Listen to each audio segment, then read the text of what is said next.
This is exciting for me, my friend Mike Lunny. I'm Derek. This is the first episode in our second season. We made it, Mike. They didn't drop us. The That's network right. didn't cut us. We weren't canceled. I don't know about that. I've Yeah, been canceled before. Yeah, I have too. But our first episode, and we've got guests. Introduce your friends, Mr. Lunny. Hey, one of these fine gentlemen, and I use that term loosely, is Loy Studer. He's the director of bands at Legacy High School in Wichita Falls. Did a long stint at Ryder High School, and he can probably give some more background. But I know Loy from when he was a tuba player at Ryder, and I was a young band director at Midwestern State University Band Camp, and we sat on that back porch and talked for about 30 minutes about marching bands. So that's how far we go back. And the other crazy guy that's with us is Dane Richardson, and I knew him from Menard, but I really got to know him when he was at Breckenridge, and I would go out there and help the band and talk Dane off the ledge and try to keep him sane. And he's now at Holliday High School and has had success in many areas that he's been doing. So the main thing today is we're talking about building and expanding band halls and building facilities. These two gentlemen are well versed in that, Well, Dane, and I obviously have never done that. I've never been part of a building project. We had a performing arts center, but I was my last year, and I was kind of lame duck, and they just kind of did their thing. Well, Dane, I met you in Breckenridge. I don't know if you remember me popping in, but I didn't know you were in Menard. So awesome. There's kind of a cool string of successful people that hang out and run through that program. That's pretty cool. Okay, so like Mike said, our topic today, it comes from a question somebody asked Mike about a building and in their band hall, and they're actually doing what they consider an add-on or an expansion. But Mike and I were thinking, let's just talk about a complete build, and then if we've got experience with just expansion, we can talk about that some too. But we just kind of want to, from a director's perspective to another director. This isn't a sales job. We're not architects. We're not trying to sell any certain thing, but as a director and an educator, what were some of the things that you think that other educators should know? And so I'm going to start this with a question. At some point, each of you was given the opportunity or told that it was a possibility that a new build or an expansion was going to happen. And so can you kind of talk about that? Did you initiate with your district, hey, we need a new band hall? Or is this just something that maybe an administrator walked in and said, oh, wow, you need new facilities? And I'll just leave it like that and let you explain your situations. Mr. Studer? I was going to say, I think Dane and I probably have the opposite ends of this because I've always kind of worked in 5A, 6A school districts for the most part. Ranch View was obviously a 4A when we opened in Carrollton, but it's a big district with lots of voices. So my experience is always a little different. I've been on all these things that you talked about, from expansion to new facilities.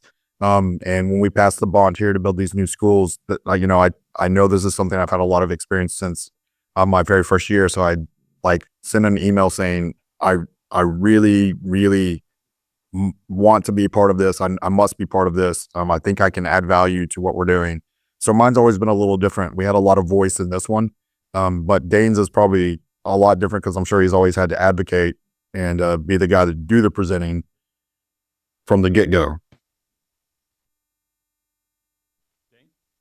Well, so, it was interesting in Holiday, when I went through the hiring process for the job, and I did my second interview and they called me and offered me the job. And when I accepted right after that, and I kind of figured this was coming because there were a lot of interview questions about facilities and things like that. But they said, we'd like for you to come work in Holiday, here are the details. And they said, we need you to start coming to some meetings. We're going to build a new band hall and we need your help with that. So that's just kind of how I was presented with that situation. We knew it was going to be out of fund balance. They had been preparing for this. It was not a bond for the band hall. And so they did not give me a budget, but I knew it was fund balance. And they said, let's get started with the architects and design something.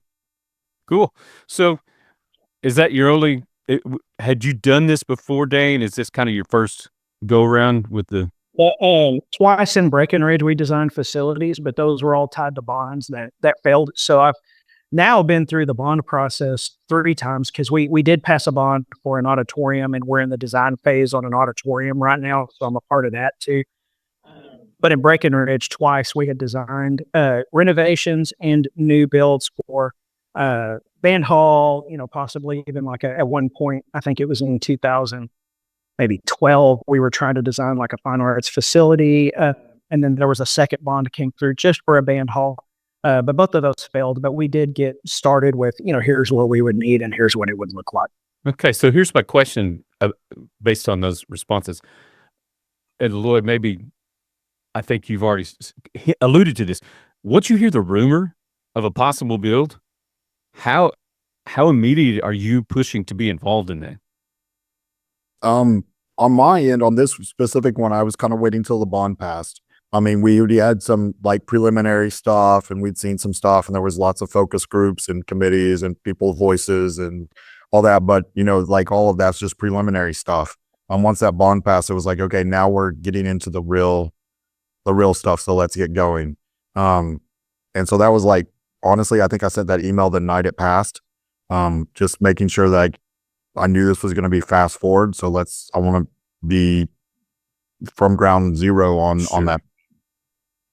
And Dane, did you just jump right in, or did they say, hey, we're going to build your band, I'll figure it out? Well, we jumped in together. So we had several meetings with the band directors, the architects, the superintendent, was there. And it was based on, what do we need? What are the needs of the program? What does this need to look like? Part of it was a new build, and then part of it was going to be a renovation. So we had to talk about what each part, was going to look like. And so from the beginning at Holliday, they were very inclusive. In Breckenridge, I tried to, they talked to us a lot, but we never got to the bond has passed stage. But they did want me to identify, what our needs would be and what that would look like, so they could put together a budget for the bond. Cool, because I think Mike has a list that we ask for help with this, and I think Mike, you agree. One of the first things on every list that we got was get a seat at the table early in the process. Yes. In fact, a lot of them mentioned, as I called them, said, if you don't get a seat early, by the time you get a seat, most of the design's been done, and they just look at you and go, that horse is out of the barn. So there's no way to go back and redo that. So I was curious about that question for these two guys, but yeah, that's a biggie. Okay. So I guess listen, I'm this guy. If somebody says this is a possibility, I just automatically go to work, whether they want me involved or not, and put together what I think is the best idea, or what's cool, or what are we looking for. And so can you guys kind of describe that process for you once you knew you were going to be involved in the project? Oh yeah. So like I'll just jump in. Like before that all's going, like I have my list of files and the things that I've done, like, and all those experiences, and kind of add it up. But then you start using the wonderful internet, and people will leave stuff out there for you. So you kind of start looking at what you like and what you don't like. And so like I had a list of things I knew we needed to have in our facility, just based on previous things and based on where we were, I think. And like my number one point I put on my stuff to talk about was, think about the things that are problematic in your current facility. And that's kind of a starting point, and how you're going to address that and moving forward. But yeah, there's lots of great information online from great facilities in Texas. Hayes ISD has built several in the last not too distant future, and they leave all their stuff up from their bonds on their web pages, and like a good starting point. You figure out like where you're at. And so yeah, like before I ever went and said, hey, I think I can help add value to what we're doing, I knew I had like this big like pile of resources that I'd already gone through, and things I liked and things I didn't like, and started with the things that were driving us up the wall at Ryder and what needed to change. Dane, same? Yeah, we try to get in early, because like Mike said, sometimes you get boxed into some things that they've already decided, and they had, when we had our first meeting, sketches of other band halls that they had done. So it was kind of like, well, we can start with this. And and adapt to it. But like my whole process from the very beginning is you just make a list of everything you have and everything you do and create a space for it. So like the way ours started was we have an active color guard program. They do winter guard, that kind of thing. And so if you want a facility where they can practice, a guard floor is 50 feet by 70 feet on average. And if you were to roll that out in the band hall, do you have room to put that floor out there? And if you do, are they spinning against a wall, or do they have a little breathing room, kind of thing? So right off to bat from the shell, they were like, oh, the sketches we have of these other band halls don't really fit that. So here's what we can do to give you a space that big, where we could roll a floor out. And so like there were fundamental big changes from their initial thoughts right off to bat. But because I was in early on it, we were able to say, here's how we, here's kind of a modern use of a band hall and something that we need to do. And it'll free up a gym and, all those types of things. So it is important, I think, to get in early so you can get things like that done. That was a need for our program, and it was one we were able to take care of. Okay. So I guess to extend that question, did you just start making a list? Did you just start? Yeah. So like we have we do the marching band thing where we have all the sideline percussion like many other programs do, but it's where does that stuff live when you're not using it on the sideline?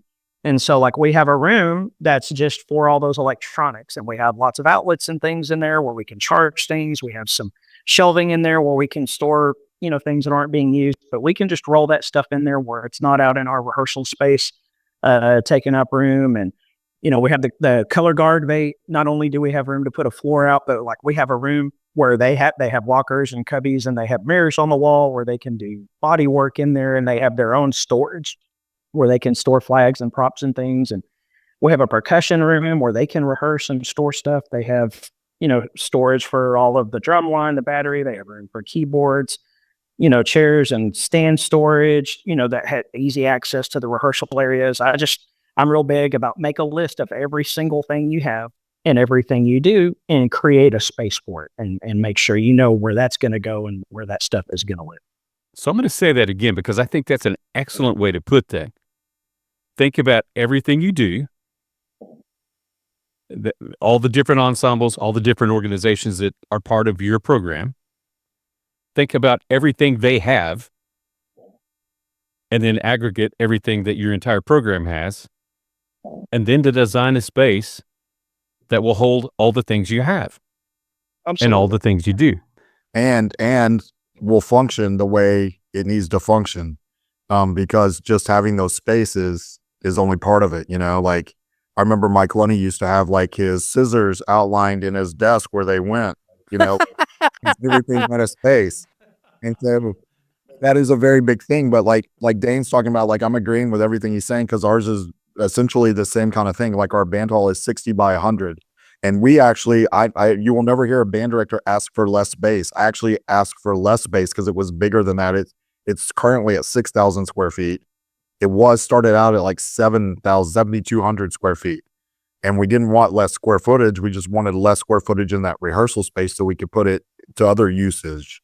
Like our percussion stuff started as kind of a storage room, like 800 square feet storage room. And we're like, no, that's not how things work anymore. Yeah. Like we can't have that. So we have a full on rehearsal space of like 1,750 square feet with like all the stuff Dane said, custom shelving, because nobody builds commercial shelving that fit percussion the right way. Mirrors so they can see what they're doing, a curtain, a garage door. The garage door goes right outside. No curbs, because we're always thinking about functionality and safety. So no curbs. It's safety for the kids, but safety for the instruments.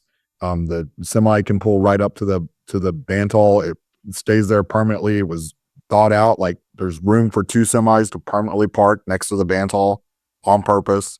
But then the garage door's right there. They roll in and out, and it's on the outside of the building. So like when Friday morning comes and they need to load the truck, and that takes extra time that the rest of the wind players could be reviewing whatever, drill team song or whatever it is, they're not stopping us from rehearsing, walking through, dragging stuff to the outside. They're already right outside. And then when they have to load in, same thing. So they can do their own thing and function. but it was always about functionality. But same thing with the band hall. It's got to be able to get a winter guard floor in. A lot of places have a second level. We didn't put a second level in because of cost. We're always kind of trying to balance that too. But that also has the ADA component, right? Mm-hmm. And so we did a TPZ camera, which has been great because it's just mounted in the ceiling at the top of the second floor. It's actually third floor height. So we can see everything that's going on with guard at real time. But it also projects to the gigantic movie-sized projection screen so the kids can actually see what they're doing, whether it's good or not good. They can see it immediately. It gives immediate feedback. So there's just all those kinds of things. So like everything has its space, but then how does that space function? So like Dane said, they have a color guard room. We have the same thing, but we purposely didn't attach it to the main rehearsal room. Like they can access it if they're in the gym, because they meet at the same time the bands do. They use the band hall after school. But if they're using the gym first period, well, they need to change clothes before they go to class. Well, we don't want them interrupting wind ensemble in the fall. So they can access their storage, put their floor up, put their stuff up.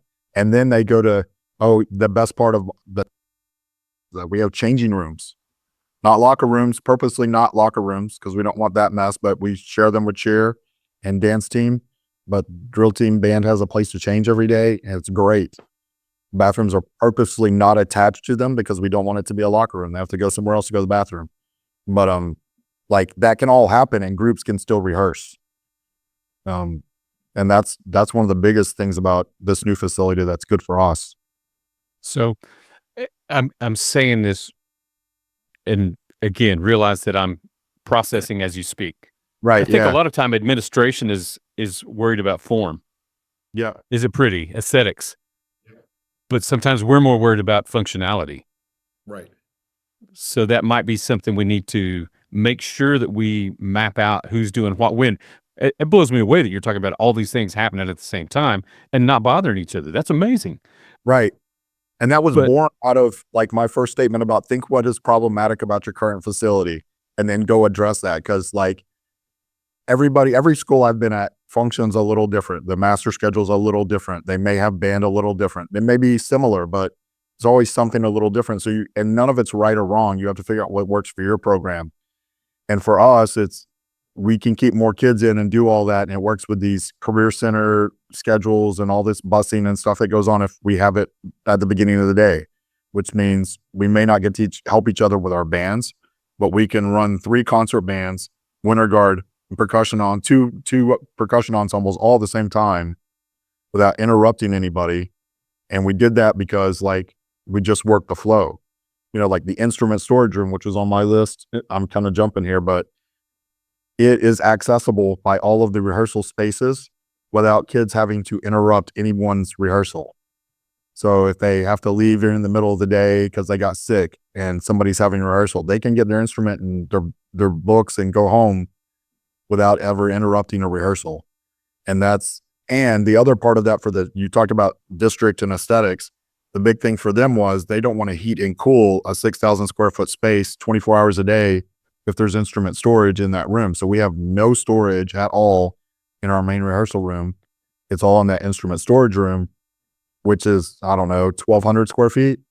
And so they can heat and cool that and they don't blink at that. And it's kind of a compromise for their wish list too. Right. Anything you'd add to that, Dane?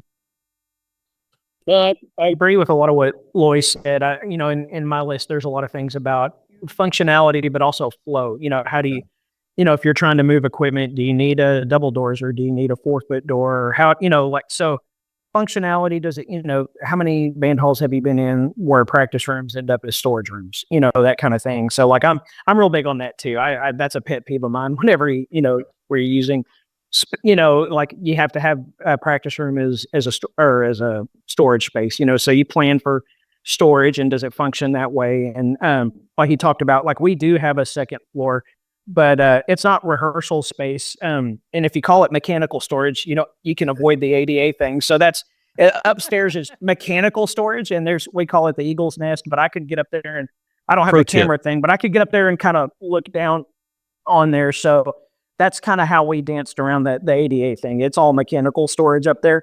But I understand you do have issues like that, Yeah. and you've got to. And if you don't think of those, they come away. If you don't design a space for the fire sprinkler room, then you'll probably lose it somewhere out of storage or later on if it's an afterthought. So from the very beginning, you need to kind of have those things pinned down, because otherwise they'll go, oh, well, to be compliant, we've got to do this or we've got to do this. And then you've lost square footage somewhere that you wanted.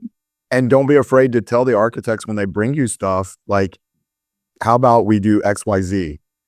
And again, if you look and research a lot, you get more ideas, and then you're able to make a creative decision from a place of having some background on what could happen. Like, yeah, that's fire sprinkler room, all that stuff, all those electrical rooms, all the technology rooms now that have to be in a new facility. Like, all of those are near and adjacent to the band hall in the fine arts area, but they don't interrupt any of the band hall stuff, because no doubt, like, they're gonna need to work on something during your rehearsal, right? So, and this is one of my pet peeves. Like, Dane, I agree with you about the practice rooms, not instrument storage, man. That drives me up the wall. But the other one is doors into a space, because if there's a door, that's an opportunity for a disruption. And what we're trying to get our kids to do is focus at the highest possible level and do these high level skills. The more we can minimize their distractions, the better. I think the first plans they brought back after we talked about what our needs were, I think it had 15 doors into the main rehearsal space for different things. And we got it down to 6, and I was still not real happy about that. I had it down to 4, but then we have to, like, fire code, for this many people for a room that size, we need an extra. So they're exit doors, so they're not really, and one is our going out to our, like, 3 of those 6 doors are actually entry exit points for kids. So again, Egress, right? Yeah, one of the doors is so that the instrument storage has to have 2 doors on it based on that size, right? And the other one is going a doorway that goes through the practice room sit between band and orchestra. Like, we share those, so that kind of goes into there. So we minimize that because we don't want distractions. Yeah, none of those doors ever shut quietly. I don't know if you've ever noticed that. Ryder High School, Mike Loney's been there, was notorious. There's that one door that was the one door into the facility. So the band hall was always like Grand Central Station. Oh, yeah. And it would slam. It was ridiculous. And and you can't even be upset, because it's just the stuff that happens at school. Like, the counselor needs to see this kid for whatever reason, or whatever's happening. It was ridiculous. So that was obviously at the top of my list. Hey, Dane, do you have a garage door in your facility? We do. We have a large size garage door, and that helps us get our, like marching band props, the tall things. We can load the 18-wheeler from there. The way our parking lot is designed, it blocks traffic if it backs right up to that door. So we don't do that a whole lot, but we have a golf cart that we move in and out. That's the perfect door for that. So there's a lot of, usage that we get out of the garage door. Okay. Well, I thought you did, but I wanted to ask that. Would you guys consider that an essential in a design? I would. Oh, go ahead. I was going to say I would now, yeah. Now that you have one? Yeah, it makes life a lot easier. Okay. And I think that would pertain more to larger programs, not even just classification, because both y'all's bands are in that 160 range. If you were building a new band hall at Menard with 28 kids, probably wouldn't need a golf. Tried so hard not to. I am famous for just following rabbits, chasing them. But yeah, I don't know if either one of y'all were friends with Darren or not, but Andrews High School, they have their golf cart train. Just trailer after trailer after trailer that they pull with a golf cart across country, getting to their practice field. But hey, I've got a question for him. All right, how much time and energy does it take to keep up with everything that's going on when they're building? Because I've got one little story when I was helping out at Legacy, which I thought was hilarious, but Loy did not think it was hilarious. Okay. But we're rehearsing the band, and all of a sudden some adult, a band parent or an assistant band director, comes in and goes, "Hey, they're hanging all the uniform racks in the uniform room, and the hangers won't sit Oh, level yeah. because they're too close to the wall, and they were just and they had to redo it. But just think if all those had gone up. So my question is for both you guys, how many hours per week did you have to be a watchdog and deal with stomping out fires? Well, I'll jump in on that Yeah, one. go for it, Loy. Let's talk about legacy. So that's it. That's all I have a long list of like stuff, but my 4 top points is always be on top of the details. Look at the plans as much as possible. Think and then rethink. And really that's talking about all the things that you think of. But then my other thing, the very last thing I put on my whole thing is plan for the unplanned. And that's the one that will always catch you no matter, I think this is my 10th thing to be a part of construction wise, whether it's a redo or a brand new, but all the times who would think that like you would need to ask the uniform company, hey, can you send us a hanger ahead of time so we can make sure that it fits on the rack that they're building in the uniform storage room? Because ours, they sent them to us and they didn't fit. So we had to go get all of the old hangers from the Fruhoff uniforms and reuse them because those fit on the rack, because when the guys built the shelving, they took one of the uniform hangers, and who would have known that they used a bigger hanger than the rest of the industry? Like that was something we learned in that. So like plan for the unplanned. I mean, yeah, it wasn't very funny that day because it was like, what do you mean the hanger doesn't fit on the Well, I didn't have to deal with it, so I thought it was pretty funny. Oh, I mean, in the background. Yeah, I was in the background. Yeah, it's funny now.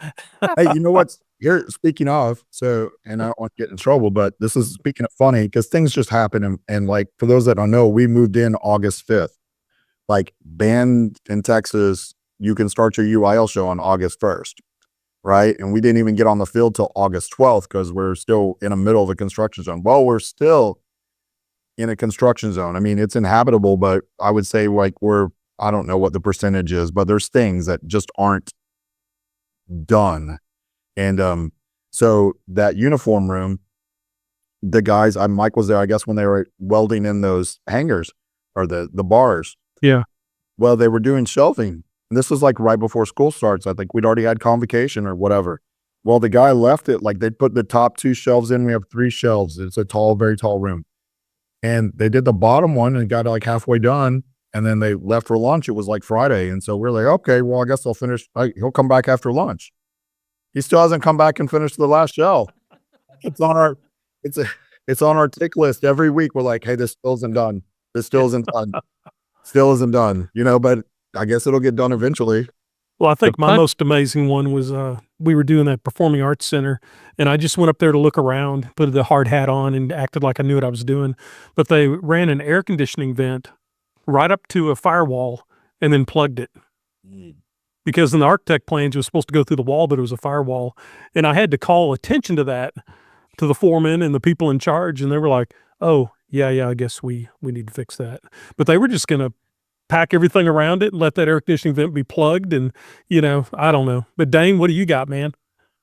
Well, like for us, we talked about, we do indoor color guard. So we have this room, so we had talked about the square footage, but we also talked about the ceiling clearance that we needed. Yeah. Where, you've got to be able to toss and you've got to be able to do things in there. So we told them we needed at least 20 foot of clearance. They didn't hear those words. They just thought, well, a 20-foot ceiling. And then so you go in to check things and it's like Loy said, plan for the unexpected.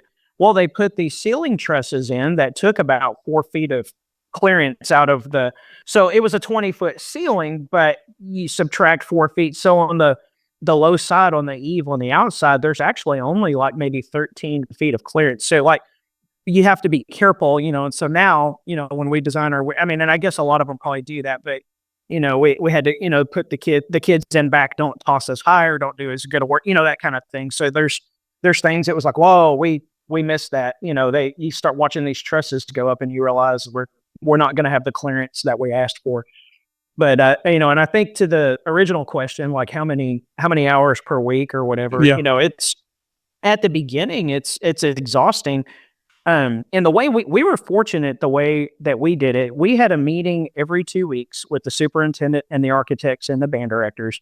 We went over everything that was happening, everything that had happened, what was on the horizon, how it was going to go. They gave us hard hats to wear so we could go through. They were very, we could go through and see what they were doing, and we could get feedback on, oh, that's not looking right, or that, how, what's that going? So I know some other people who were a part of the process that did not have that kind of collaboration. So I feel like I don't know that everybody gets that. I feel like we were fortunate, but it was just an hour-long meeting every 2 weeks. And then in addition to that, it's, here's the floor plan with like the interior elevations. Like Loy said, they had a garage door with no curbs. Well, ours is so high up off the ground because of the interior elevations of the building that we do have a big, porch and a ramp and all these things because they couldn't build it, at the ground level. So, there's just things like that. Just, you really got to be on top of it because it's easy to miss stuff. It is. So I'm going to go ahead, sir. I was just going to say, the more time you invest, I mean, you have to see it as a responsibility. Like, you're here at this time, this thing's going to be here way longer than you are. So you've really got to spend the time up front, or you're not going to be happy with the finished product. And I was going to say as well, I have a good friend, Tim Edens, Hamilton, Texas. Yep. Tim kind of walked into the middle of an already started project. And as is Tim's nature, he pulled out plans and he started walking around and started looking at stuff that was already in process. And he actually said, I had to kind of shut the whole thing down because there was no thought. And it's not necessarily a non-music educator's fault. They don't think the way that we have to think for function, form, and just to be viable. And so, his band hall, I don't know about y'all's, his band hall is connected essentially to the auditorium. There's a door you can walk out on stage through the band hall. And they share a lot of their systems. And so, it kind of like Mike said, some of their systems just were going into a brick wall. But my point in that ramble is that he felt like it was important enough to actually say, you got to stop. We have to reassess because everybody's going to be upset with the finished project if we don't fix it now. So I don't know if you had any of those instances where you finally just had to say, guys, I appreciate what you're saying, but it is not going to work that way. So. Yeah, unfortunately, I have too. We did a middle school refresh and had a band hall, and they thought like, well, maybe we should call the band director and get somebody involved in this, like talk to the architect. And we had an administrator, not the superintendent, that thought was going to just handle all of it. And they were like, okay, well, let's call him. Well, they called. Well, my wife just happened to be going into surgery. And I'm like, no, I can't go do that. I can't go to that meeting. I'm sorry. I really can't do it. Well, that was the only meeting they had. They wanted input on. And the rest of it, they were just going to handle it. Well, so we finally saw like the plans in November before they started construction in like January. And the first time I saw them, I'm like, hey, so how do the kids get from the school to the band hall? Like, there's no door. There's just a wall. Well, they put in these fancy, nice glass doors at the back of the building to go to the gym and the band hall, but you couldn't get to the band hall from the interior of the building. So they had to like rethink that one out. Same project. I pull up one day to teach a middle school class. I look over there. I call my boss. I'm like, hey, whatever you're doing, you need to stop and come over here right now. And she was like, why? I'm like, oh no, you just need to come. I'm not even going to tell you. You need to get in the car right now. They had the framing up and the walls of the middle school band hall were like total exterior wall was like 10 feet high.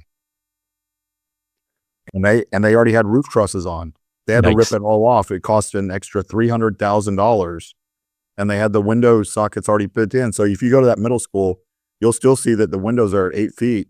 And then there's like another 8 feet so they still didn't get it the correct height, but at least they got it up to like 16 feet. But that cost them like $300,000 and a mistake that they didn't ask the people that could have helped give them the right answer. So like administrators, it's helpful for them and school boards and everybody that's spending money to get the input from the guys who are going to use it. Well, Mike, you got another question lined up because I'm going to kind of twist off on a tangent. Well, the other thing is, I was just going to throw out there, it sure is nice that when we built our Performing Arts Center, there was an acoustics professional. And they had certain things that were just real, something as simple that I never would have thought of in my life. But he looked at the plans, and all the air conditioning and heating equipment was on the same cement pad as the auditorium. And he said, well, everything's going to hum and vibrate. So that needs to be a separate cement pad that's on. And the other thing he said was, they've got like grates over all the air conditioning vents. Those are going to whistle and hum, and said, that just needs to be open pipe. So things, I just throwing that out there to say that things would have gone really sour on that project, except for the acoustics guy was there going, no, that's not going to work. Even down to the tensile strength of the truss that the projection unit went on to. He looked at that and said, that's not the right tensile strength because it's always going to vibrate. It's going to vibrate every time you turn on the projection unit. It's going to vibrate, and it's going to, do that. So things we would have never thought about, even as a musician, that, get some real professional people on board too. It's not just band directors and superintendents and band moms. So I'll just throw that out there. That was my number 3 thing of my 4 big bullet points. Okay. Hire an acoustician. And I don't know who you hired for that project. We had we're not promoting companies or anything, so I won't say that. But it's BAI out of Houston did a great job. Rob with BAI did phenomenal job. Like, we have a concrete floor. Most band people would be like, no, I'm never having a band hall with a concrete floor. Let me tell you, I wish they would have started we had like 3 meetings about flooring. It was a big deal. And like, I wish they would have led with the stuff. And really, Rob, like you can tell when somebody's really smart. Finally, I just was like, whatever Rob says, like, I'll vote. No, seriously. And like, this is the best acoustical band hall I've ever been in anywhere. And it's got a concrete floor because he put enough dampening stuff in here to take all that out. And and if you think about it, there's really no acoustical difference in that 60-cent tile that we slap down in schools. Yeah. The concrete floor. But I'll tell you what you don't have to do. We never have to wax it. So we never have to pack it up anymore, ever. It's easy to clean. It saves the district money. If they want to put tile down at some point or some other thing, they can, but why would they? The acoustician is worth, and school boards will probably balk at it because it's not cheap, but it's incredible. Like, and they did our auditorium, and we have a VAS system in our auditorium, the virtual acoustic. So it's like, acoustics are perfect. Everything's, it's. Yeah. And our big problem, Loy, was the architects claimed they knew everything they needed to know. Right. And the superintendent was believing the architects. And we were fighting the battle as a choir and band director. And so it got quite contentious for a while because architects were very offended because they knew how to build a building. Right. Luckily, our architect was a trombone player. There you go. This happened to be the COO of the company, and he took this project on special. But nice. Yeah, the acoustician is worth every penny. Yeah. Dane, what you got? Well, I agree with having people who know what they're doing. I don't know if we're allowed to drop names or not. I guess he did. We worked with Purdue Acoustics. And at first, when they were talking about doing a tile floor, and that is high maintenance, I was nervous about having a hard, flooring surface. But what I told, it's kind of like, when you have a smart guy, just, whatever he says goes. I said, as long as Purdue knows what we're doing and they can make it work. And I felt, you've been in our band hall, I think it's acoustically, it's good. Yeah, it's nice. Yeah. Both a lot of facilities are top of the line out there. Well, sure, yeah, but they just, when we told them what it is, we have that VCT tile on the floor, but we have wall carpet and we have sound baffles and we have sound panels and things, so it's, they've done a great job with it. I feel like it's a good space.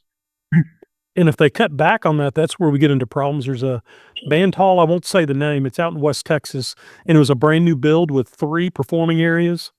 And I did a concert band clinic, and I couldn't hear a thing. The kids can't hear anything. It was like a gymnasium. You could clap your hands and it'd echo 13 times. And it's because the architects knew how to build it. Now they're going backwards, kind of like the roof, the ceiling problem. Now they're going back and trying to figure out how do we make this better. So yeah, so spend the money. It's already a fortune. You might as well spend a little extra and get it done correctly. So here's I'm going to switch on you real quick. Here's a simple thing to me, but it's shown up so many times in the notes. Practice rooms. Yeah. Are yours part of your band hall? And the thing I keep seeing that's so funny, and I don't know if this is that other companies just don't design them. Everybody does the right size with doors, exterior or entrance and exits, but nobody stops to think about how big the practice room doors are. And sometimes it's hard to get a percussion instrument in there to practice. Little things like that you might, for somebody that's considering this, say, think about your practice rooms. And I am curious, are your practice rooms in the band hall? Are they part of the main band hall? Ours are, I wouldn't say they are. Ours lead, like we said, they go between the band and orchestra, and we have 2 big ensemble rooms and then 4 regular practice rooms. All of them have big doors on them, but they're not, I wouldn't say part of, I mean, they're connected to, but they're not inside the band hall. And they're not that major music company that does lots of practice rooms. And I know people say they can't build practice rooms like they can. Ours are. And ours are actually tied into our technology system. So we can have a kid do a recorded audition and it'll go right into our main audio panel. And the acoustic, we have no sound bleed from any practice room to anywhere. And we have the same technology, it's in there that we do anywhere else. So they're really great. Holliday? They didn't do that great of a job as Loy's with our practice rooms. So they are in the main building, and they're not awful, but you can hear some sound bleed, through there. So, our experience with that was, oh yeah, we can build you the same thing. And in our case, that did not work out. That was not the case. But it's also not. It's not all. I mean, you get used to kind of having some of that white noise or whatever in there, so it's not a. It's not a big problem, but it is not for us. It's not the same. The Charles Ives experience, right? Where you know what's going on while rehearsal is going on. Yeah. I tell you what, my band hall that I retired from after 19 years, it was baffled with the air conditioning upstairs that every practice room's air conditioning fed into my office. So I could hear everything in every practice room. And conversely, they never said it, but I'm sure the kids could hear every parent conference that happened in my office. So it was not a good deal. Everything was baffled wrong, but I could hear every kid. At least I could hear them practicing, I guess, So I'm going to do one more thing before we get too long-winded. I just want to make sure we get this into the conversation. It seems to be part of a world now. Was security and or child safety a part of your designs or your thought processes? 1,000%. In other words, big windows on every door, or cameras, or whatever. Yeah, all the things. I mean, I think we were in the design phase. If the design phase was probably complete when Uvalde happened, or maybe some exterior things might have been a little different. Like we have some small parking lot that runs behind the building, and then athletics, all the practice fields are right there. I think we would have moved those up and maybe fenced all that in if it would have happened before the Uvalde stuff. But everything is, security thought. I mean, we have key cards, that scan in every on our doors, and doors automatically open and stuff like that. But yeah, I forget how many cameras they said are in this building, 300 cameras or something like that. But yeah, I mean, student safety's all of it, including when we talked about no curbs. I can tell you how many percussion kids have gotten hurt moving a marimba off a curb. So, I mean, everything that we did, we tried to think about student safety and how that was going to impact what we were designing. Dane? Yeah, and for sure. So I'm also on that committee at our school, the safety and security committee. So we do a lot with that. But yeah, we have a place where we store our chairs and stands that is also like our tornado safe area. They've reinforced all that with concrete and all of that. So like we have that area, and that's also our locking down area. We have an incident where we need to secure the kids.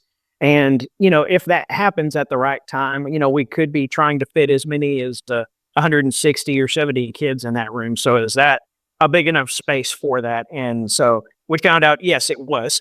we did have a drill, and I have fit 160 kids in our lockdown room. And we'd have all the cameras and everything, and I've figured out how to hook them up to my phone and my iPad. So like if we go in that room, I take it with me and I can look at the cameras and see what's happening in those other areas while we're in there. So that was one thing that I really, after watching one of those events, is you have it and then they showed the security footage of it and you see it and it's like, oh well, that's like I think the one in Tennessee, they were wearing body armor, that kind of thing. And it's just different things. It helps you understand what's happening if you could see what's on the cameras. So, yeah, all the things, and of course, some of that is state mandated now, like the shatter resistant film and, things like that. So some of it, you don't really have a choice, especially if it's like a new build, you've got to do it. So. Okay. Mr. Lunny, what else you got, man? Well, I was just going to say in terms of security, sometimes obviously the safety of the children is really important, but sometimes that whole scenario helps you in your building process, because I know a local school that for the longest time they went from the band hall across the high school parking lot and rehearsed in the stadium. And with all this new security, they fenced it off and they built them their own field turf practice facility.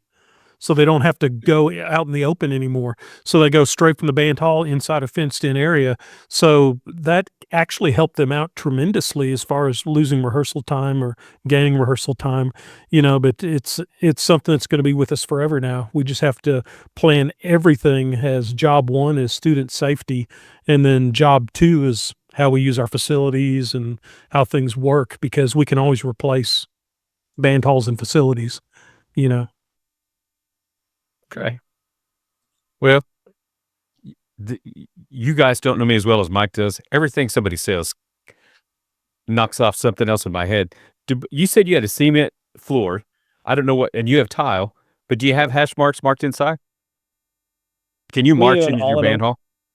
Well, we have ours stepped off, and I mean, we have too many kids to do, like to learn drill in there. But like if we are practicing fundamentals or we're doing different things, yeah, we have hash marks, we have yard lines, we have, all that stuff on there.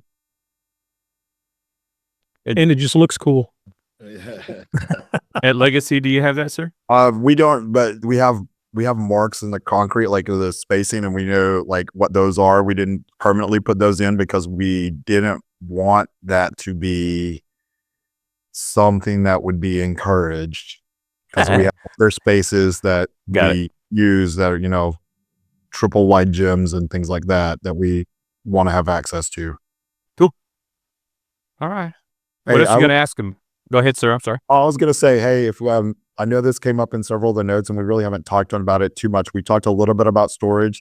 We talked about there's no such thing as too much storage, but like we talked about in the notes, at least like the booster club closets and things like that, all that stuff you need to run a band that isn't really band related, but it is, like coolers and pop-up tents and this and that. And the idea, like ours is on the outside door that leads out, not actually connected to the band hall, so they can get to it if we're rehearsing again. But like the large sink, ice machine, fridge, workspace to do some instrument repair, industrial shelving for all the tubs that booster clubs have and all that kind of stuff. And then just the other assorted things like Dane talked about, having a space for it, but like really prioritizing what that is and making sure it's functional. Like I saw somebody else put it in their notes about making sure it's close to an outside door, because they're always having to load up trailers and drag that stuff somewhere. And then we didn't really talk, we talked about ventilation off and on, but like you really, until you're in a space that's done the correct way, you don't realize what a problem is. And again, my first thing was start with the things that are problematic in your current facility. And some of them you don't even realize they're problematic because you just deal with them. And ventilation is one of them. Like just going back to Ryder, I know because Mike was in there a ton too. Like you could hear it come on and hear it shut off, but it really wasn't a distraction, but it was. And our vents in our new facility are all like these long, thin tubular two vents at a like together, and they're that way in the rehearsal spaces and for band, orchestra, choir. But then like we have regular office vents, regular building vents in the offices and the storage rooms and the the vestibules and things like that have regular vents. But in those rehearsal spaces, percussion room, we make sure that they had the correct ones, and you never hear it come on, you never hear it go off. It never takes away from any of the music that's being made. And so like really advocate for that, because it does cost more money, but it does make a big difference. We used to always have to talk about lighting, but now with LED lighting, I don't think that's a big deal anymore. I would highly recommend that you get the faders so that you can dim them, because like Dane, we were talking about fundamentals. We don't do fundamentals in here, but we can lower the screen and turn the lights down to like 25%, 30%, and then like be able to watch body visual videos as a band and work on it together. And that's nice. And my last thing I'd say is you can't have too much technology. That's where I was going next. Are both your facilities set up to record and to do all the things you want to do technology-wise as part of the build? Absolutely too much, in fact. I mean, I think our sound system in the band hall is a whole lot more incredible than what we have for marching band, and that was pretty incredible. But yeah, we can even do like a live pit orchestra in the band hall and live accompany musical that's going on in the auditorium. Yeah, it's crazy. We can, like, ours still isn't even done commissioning. So like right now we're lucky we can still run a metronome and a harmony director, because every other day something changes in the network while they're still fixing stuff up. And then it's like, oh, it's not there at all. How do I get a metronome? We've got like 100,000 using like a Bose S1 Pro at the back of the room just to have a metronome because they're updating the system or something. Yeah. How about Holiday? Is it good for that stuff? So initially when we did it, we started talking about that, and we kind of got the, well, let's get the building built, speech, which is dangerous because a lot of times if you go back, you don't get those sorts of things. It's we're done. So we built it. It didn't have a sound system, not set up to record, but I've added one. We've got a nice Bose system that is really, really fantastic. We are not set up to record, but I could go back and do that, do microphones and all that. It's just, we hadn't really, I guess, had that need. If I go do an honor band recording or something, a lot of times I'll take them to a festival or someplace, because I'm not great with that stuff. I'd have to have somebody who knew what they were doing come in and do that anyway, if we're going to record. But, as far as having a sound system, yeah, I was able to do that, and, wireless mics and all that kind of stuff. So we do have that now, but we did not have that at the beginning. And I would still, for a future build, if somebody said, oh, we'll go back and do that later, I would be very leery. I kind of knew in Holiday they would take care of us. We were building it out of fund balance, and I did have good reason to believe that they would, and they did. So, well, if you guys have listened to me at all, if you've listened to me talk to Mike, I have two main tenets: that relationship and communication. You got to build relationships with people, and you got to be able to communicate, really communicate, not just talk and never listen, not just hope that somebody heard. Make sure we communicate it. So I kind of think that is going all the way back to the beginning, but hearing you say that about we'll revisit that.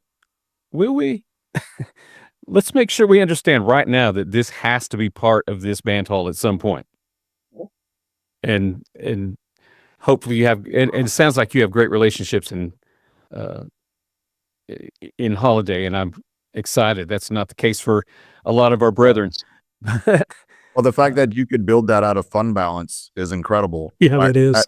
That alone is incredible, because a band hall is such a big project that usually has to be done out of bond.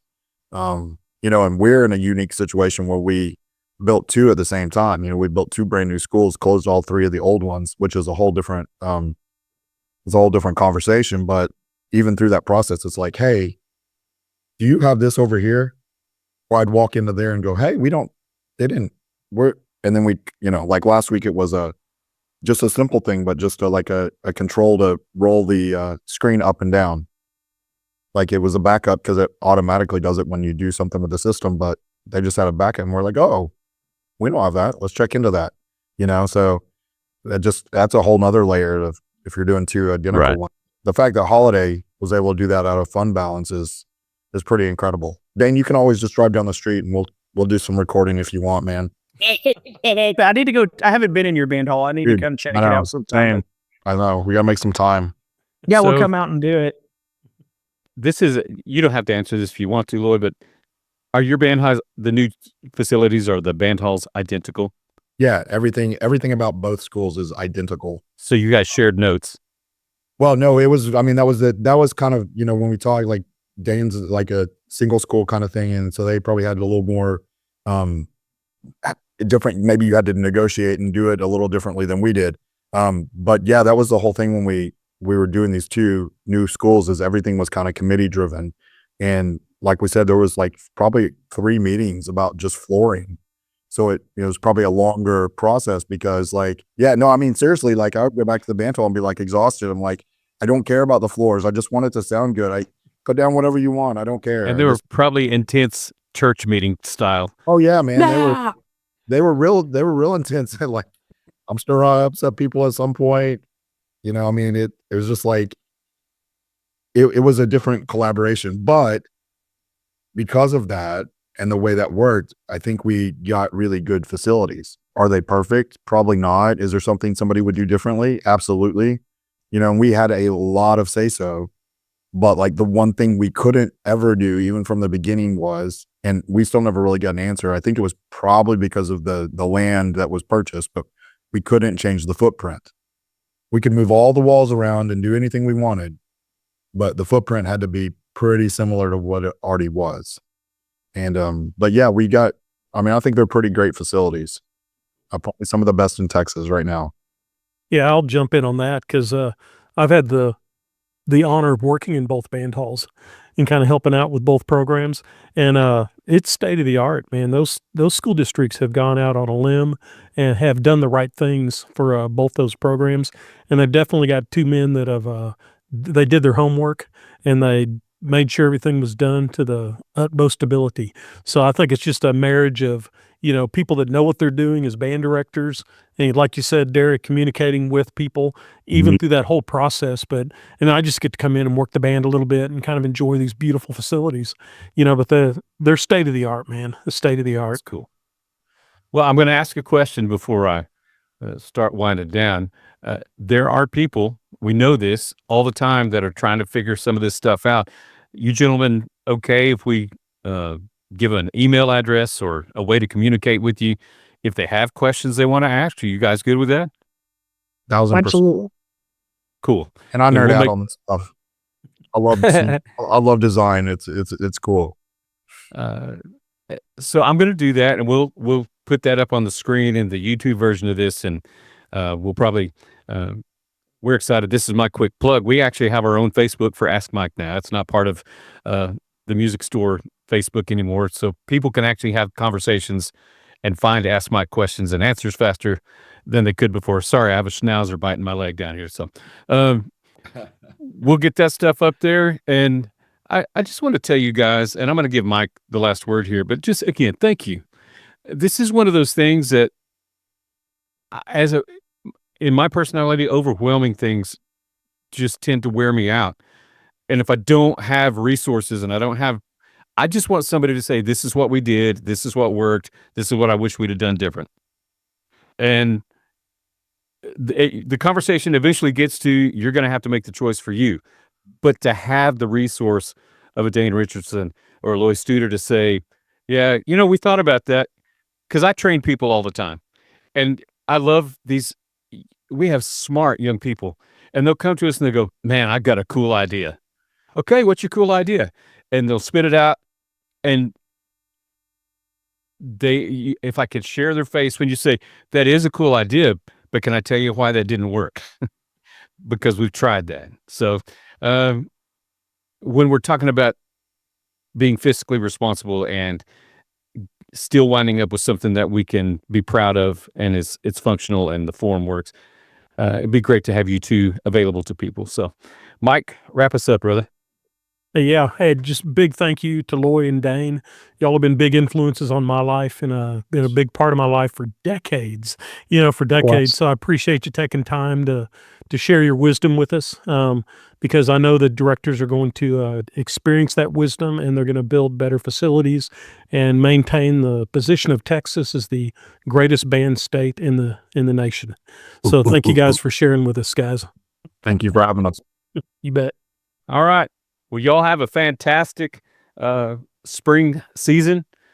I hope all that new technology and those great rehearsal spaces go to good use. And if you're open to it, I think there's probably room for another conversation like this as we move forward. So y'all have a great day. We'll talk to you again soon. Thank you.